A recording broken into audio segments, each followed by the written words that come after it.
बीरबल अकबर, पैर और चप्पल। बीरबल बहुत नेक दिल इंसान थे। वह सदैव दान करते रहते थे और इतना ही नहीं, बादशाह से मिलने वाले इनाम को भी ज्यादातर गरीबों और दीन दुखियों में बांट देते थे। परंतु इसके बावजूद भी उनके पास धन की कोई कमी न थी। दान देने के साथ साथ बीरबल इस बात से भी चौकन्ने रहते थे कि कपटी व्यक्ति उन्हें अपनी दीनता दिखाकर ठग न ले। ऐसे ही अकबर बादशाह ने दरबारियों के साथ मिलकर एक योजना बनाई कि देखे कि सच्चे दीन दुखियों की पहचान बीरबल को हो पाती है या नहीं। बादशाह ने अपने एक सैनिक को वेश बदलवाकर दीनहीन अवस्था में बीरबल के पास भेजा कि अगर वह आर्थिक सहायता के रूप में बीरबल से कुछ ले आएगा तो अकबर की ओर से उसे इनाम मिलेगा।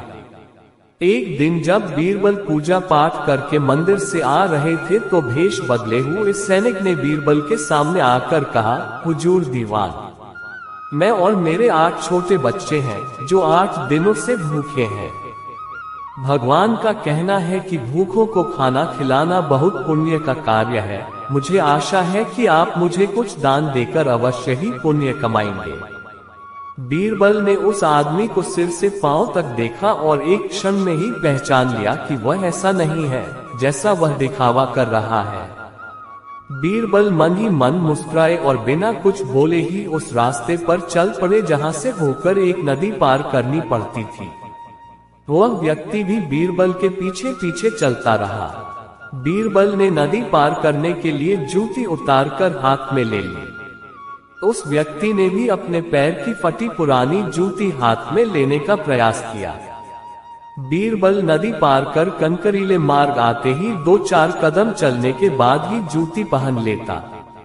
बीरबल ये बात भी गौर कर चुके थे कि नदी पार करते समय उसका पैर धुलने के कारण वह व्यक्ति और भी साफ सुथरा, चिकना, मुलायम, गोरी चमड़ी का दिखने लगा था, इसलिए वह मुलायम पैरों से कंकरीले मार्ग पर नहीं चल सकता था।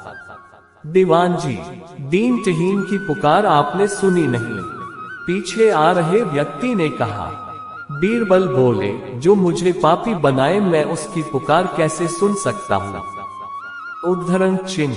क्या कहा? क्या आप मेरी सहायता करके पापी बन जाएंगे? हाँ, वह इसलिए कि शास्त्रों में लिखा है कि बच्चे का जन्म होने से पहले ही भगवान उसके भोजन का प्रबंध करते हुए उसकी माँ के स्तनों में दूध दे देता है, उसके लिए भोजन की व्यवस्था भी कर देता है। ये भी कहा जाता है कि भगवान इंसान को भूखा उठाता है पर भूखा सुलाता नहीं है। इन सब बातों के बाद भी तुम अपने आप को 8 दिन से भूखा कह रहे हो। इन सब स्थितियों को देखते हुए यही समझना चाहिए कि भगवान तुमसे रुष्ट है और वह तुम्हें और तुम्हारे परिवार को भूखा रखना चाहते हैं, लेकिन मैं उसका सेवक हूँ। अगर मैं तुम्हारा पेट भर दूं तो ईश्वर मुझ पर रुष्ट होगा ही। मैं ईश्वर के विरुद्ध नहीं जा सकता, न बाबा न मैं तुम्हें भोजन नहीं करा सकता, क्योंकि यह सब कोई पापी ही कर सकता है। बीरबल का ये जवाब सुनकर वह चला गया। उसने इस बात की बादशाह और दरबारियों को सूचना दी। बादशाह अब ये समझ गए कि बीरबल ने उसकी चालाकी पकड़ ली है। अगले दिन बादशाह ने बीरबल से पूछा, बीरबल, तुम्हारे धर्म कर्म की बड़ी चर्चा है पर तुमने कल एक भूखे को निराश ही लौटा दिया, क्यों? आलम अपना, मैंने किसी भूखे को नहीं बल्कि एक ढोंगी को लौटा दिया था और मैं ये बात भी जान गया हूँ कि वह ढोंगी आपके कहने पर मुझे बेवकूफ बनाने आया था। अकबर ने कहा, बीरबल, तुमने कैसे जाना कि यह वाकई भूखा न होकर ढोंगी है? उसके पैरों और पैरों की चप्पल देखकर ये सच है कि उसने अच्छा भेष बनाया था, मगर उसके पैरों की चप्पल कीमती थी। बीरबल ने आगे कहा, माना कि चप्पल उसे भीख में मिल सकती थी, पर उसके कोमल मुलायम पैर तो भीख में नहीं मिले थे, इसलिए कंक की गलन सहन न कर सके।